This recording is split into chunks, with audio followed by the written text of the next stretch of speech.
cartoon, and when I heard about the live action movie, of course, like everybody else, I was very, very excited about it. I saw Avatar: The Last Airbender, and that show really helped me feel like America was opening up, really like how positive it was. And then I heard they were making a movie, and I thought, oh, this movie can be really great. It can really open things up. I'm part of the movement because I think that the casting of this Avatar movie is a step backwards from what we were. I just think it's absolutely ridiculous. You know, I think it's just completely appalling. There's no excuse for it. But when I started to investigate the controversy, I ended up falling into a pretty deep well of anger and resentment around it. Like I had not understood how sophisticated the dialogue was on that topic. It's such a shame too with something like Avatar, which the show itself was so forward-thinking in so many different ways, including issues of race and gender and stuff like that, that for the film to do the complete opposite just loses the entire spirit of the show. I thought because of how M. Night Shyamalan, he has an Asian background in India, I thought he would be able to understand and be able to bring that in. And then I saw the casting and it just, I was actually very appalled. One of the first things that you hear about Avatar is how much research went into it to make it authentic. And yeah, it was done by white guys, but it was done with complete respect for our culture. And it just, to whitewash this seems just mean. It seems to kind of reduce it to just fetishizing the culture all over again, rather than actually having any kind of concern for it. This type of stuff is real blatant and rampant, and I'm really surprised to see it.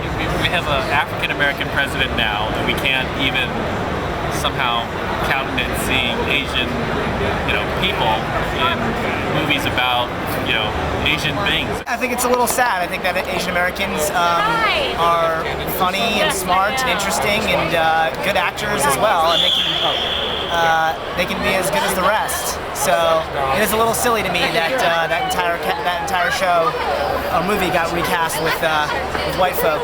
But white people they need a leg up in society because they're really oppressed. So it makes sense. I get it. Let's give them a leg up. Unfortunately, I think the way the casting's gone, that movie will just be the strongest statement that we've heard in recent years of how Asian culture is accepted by American society and Asian culture is financially successful for American society, but Asian faces are not. Asian faces are not acceptable and not financially marketable.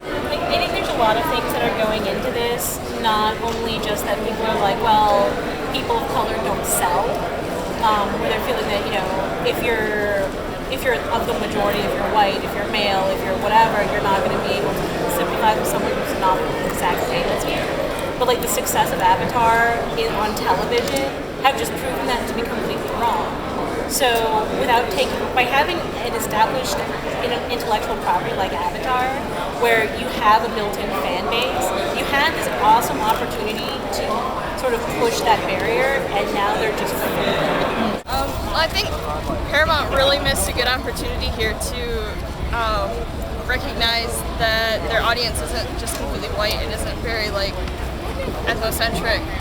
And I think movie studios really need to start realizing how diverse the U.S. is and how diverse the national audience is. What young kids are looking at these days and what could have been portrayed in a movie like this is just sad that the opportunity is now missed again. Well, what am I going to show my kids that are going to have someone that looks like that? For our children's sake, we really need to have them become more aware of different cultures and to accept the different cultures. I don't know, I just feel like the movie studios are behind the times and they're not realizing that our culture is moving on, and there's hundreds of different cultures and different styles and religions and everything, and they seem to ignore that. I think what you guys at Racebending is doing is really good because